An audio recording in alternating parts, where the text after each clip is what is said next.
Welcome to Vision Month Week 4. I hope you've been encouraged and challenged so far as we've looked back on the movement we're part of as a church. The movement established by Jesus, who keeps working in us and through us. This year, we've really tried to clarify the vision for our church, and we've boiled it down to a few sentences you can read around the place.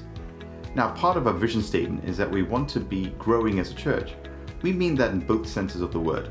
We want each of us to be growing in our faith, but also we want to be growing larger as a church as more and more people in our area encounter the extraordinary God and find out the hope and life that He provides.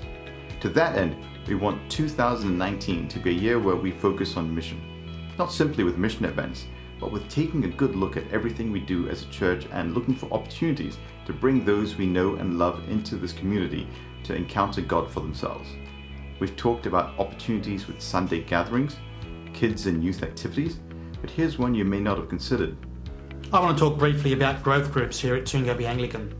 We've got women's groups on Thursday mornings and evenings. There's the Monday seniors growth groups. There's a number of men's groups. There's some mixed groups. There's several groups from our 6pm church as well. Now, I know that the primary purpose of small groups is not particularly outward looking. Instead, they're to be places of spiritual growth and connection with others. We read the Bible, we pray together, care for and support each other. As our church grows larger, these smaller gatherings are all the more important as we seek to love each other deeply. But I did just want to plant an idea.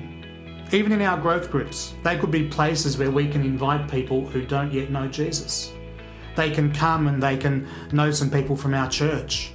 Perhaps you can build some social elements into your growth group that include people who don't yet know Jesus. It may be a stepping stone that can then be used to make invitations easier. You can be creative or as much as you like. I know not all groups are ready for this, but it may be something you want to talk about in your growth groups. At the very least, let's be using these times to be praying for each other and our opportunities for gospel conversations with friends, with families, with neighbours and with co-workers. Next week is Vision Sunday, the final week of our Vision Month, and then we begin to head towards Christmas. For the women of TAC, your Christmas event is a gingerbread house making night. This year, we're running a couple of sessions to help involve some of the kids too. Details on the flyer and online at taclife.church. Please be inviting your friends and registering for that by next week.